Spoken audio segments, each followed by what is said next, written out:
Thank you, Lorenzo and Gilad, for the very valuable and practical information on how to set up your business in the UAE.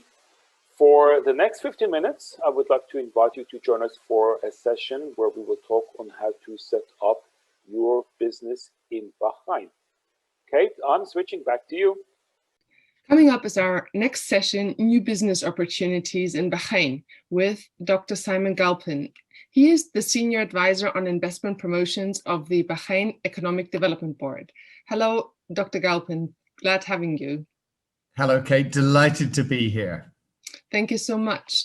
Dr. Galpin, could you please tell us a little more about the Bahrain Economic Development Board, please, and what you do? Yes, well, the Economic Development Board here in Bahrain was set up around 20 years ago. It's chaired by our Prime Minister, His Royal Highness the Crown Prince, and it was really set up initially as a think tank to move the Bahrain economy away from oil and gas into a number of new different industrial sectors. But more recently, and more or less since I joined 5 years ago, the EDB has started to become a full-service investment promotion agency. And what that means is we target companies around the world and we try to persuade them to either set up or expand their presence in Bahrain. And we provide a range of support and services to help them to do that. When did you start working at the EDB? Well, I moved to Bahrain 5 years ago in 2016, on Valentine's Day, actually, in 2016. And before that, I spent 20 years doing a similar role in Hong Kong. So Hong Kong and Bahrain, are there any similarities, or did you have to start kind of with a totally new perspective? I had a lot to learn. It was the first time for me to actually be based in the GCC, in the Middle East. I'd traveled here many times before, but it was the first time for me to work in this environment, so I had a lot to learn initially. But Bahrain is a remarkably welcoming and easy place for foreigners and expats to come and to settle.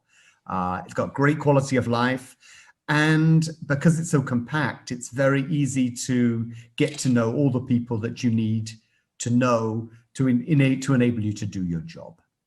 And when you look back at the last 5 years you spent in Bahrain, what are the main developments? Well, it's been an exciting time. I mean, I think when we look at Bahrain, some of the key things that we look at are how do we promote Bahrain to a global audience? And one of the things that could appear to be a weakness for Bahrain, and that is the fact that Bahrain is the smallest economy in the Gulf Cooperation Council group of countries and the only island economy in that group, can actually be an advantage. Because Bahrain's a small economy, it means that when we are attracting investors, we can offer them a tremendous level of access to decision makers. For example, you don't have to be a big company, even relatively small fintech companies were able to reach out to our central bank and change some of the fintech regulations to allow us to really grow the fintech sector here in Bahrain. And this applies to many other sectors and many other companies, but also access to talent. Bahrain has 50% of the workforce here are local Bahrainis, 50% are expats. But there's a great pool of both expat and, of course, local talent that people can tap into. And then access to finance. You know, a lot of the scale-ups that we want to attract to Bahrain are looking for finance. And in Bahrain, we have our sovereign wealth fund, which is basically a private equity sovereign wealth fund called Mumtalakat.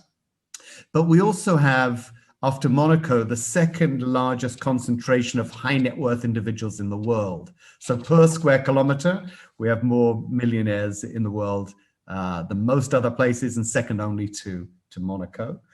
And then, of course, it's access to other markets.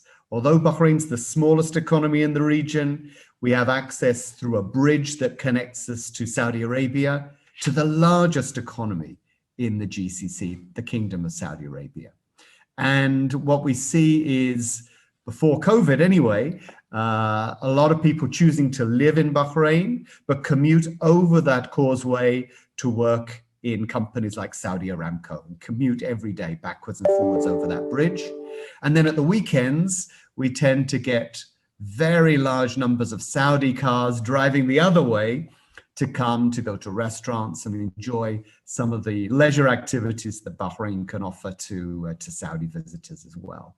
So quite a lot going on here, even though it's a small place.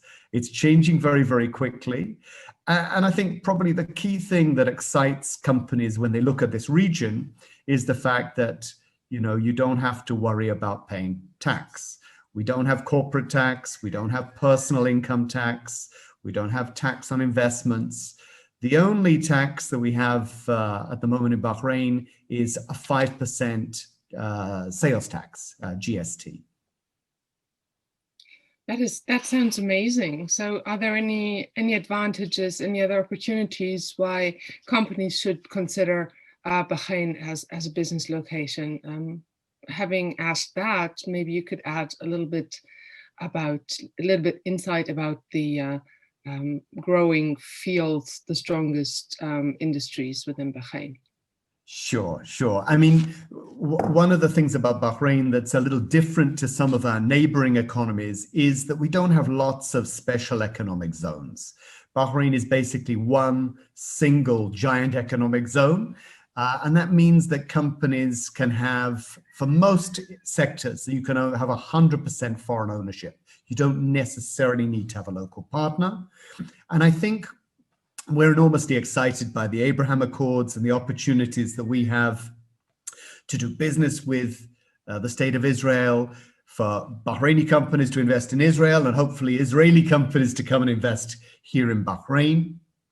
And I think one of the things that Bahrain can offer, because of our really close links with Saudi Arabia, is a platform for Israeli companies to do business with and in Saudi Arabia from a base here in Bahrain. Sounds like a good ground to found a company or to invest in one. How about the startup scene? Is there like a startup culture in Bahrain that is blooming? And well, it's a little bit younger than the startup scene that you have in the startup nation Israel. I mean, Israel, I think Bahrain has an awful lot that we can learn from Israel's experience in growing one of the most exciting tech and startup environments and ecosystems in the world.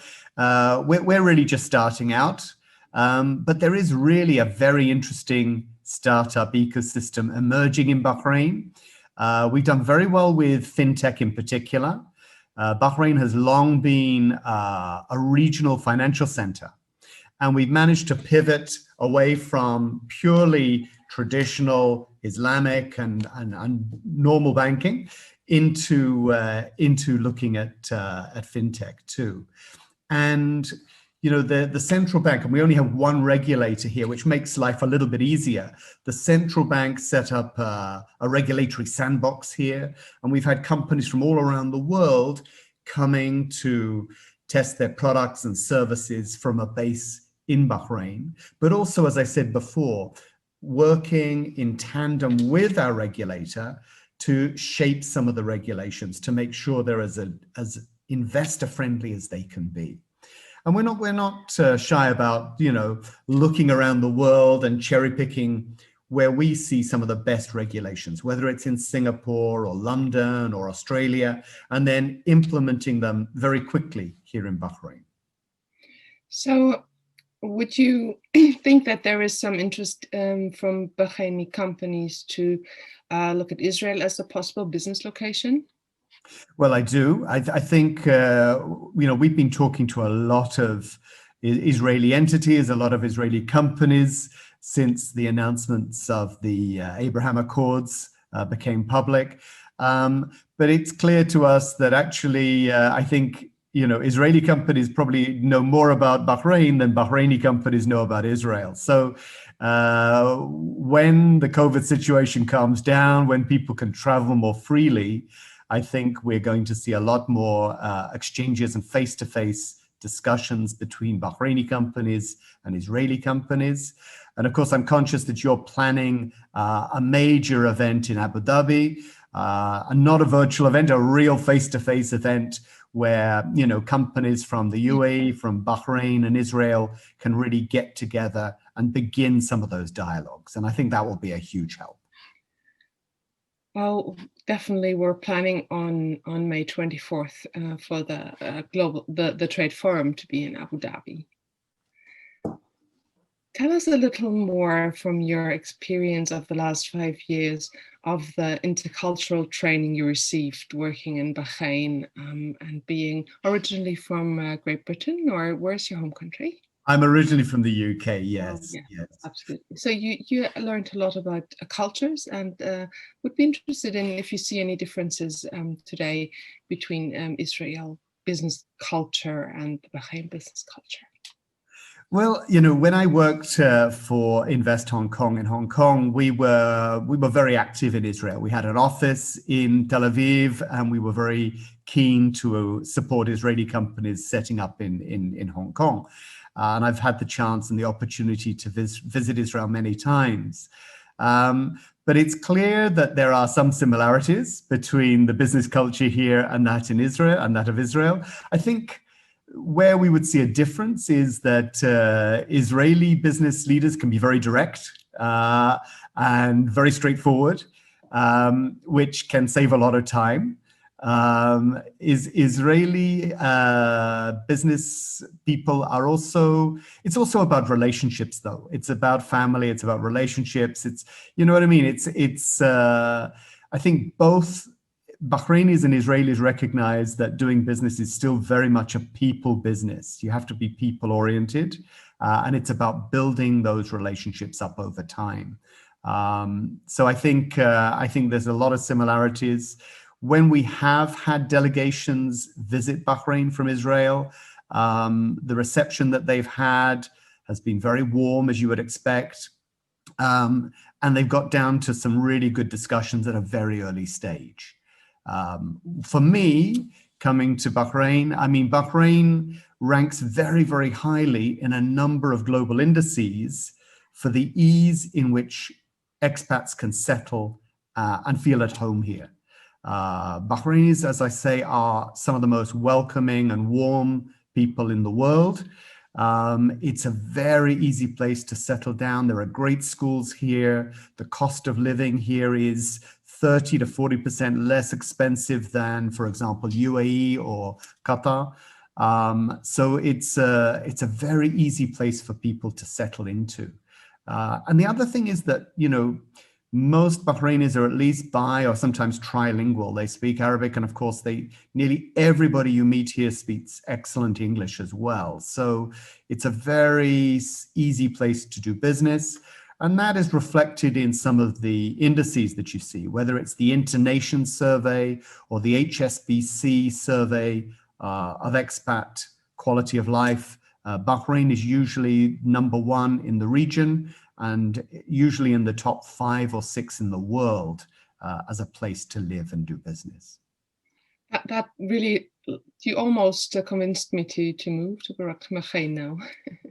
But of course, this time of year, the weather is absolutely beautiful for a European. I've got my father staying with me, and he's loving the change from being in London to enjoy the winter here in Bahrain. I think the winter could be very pleasant.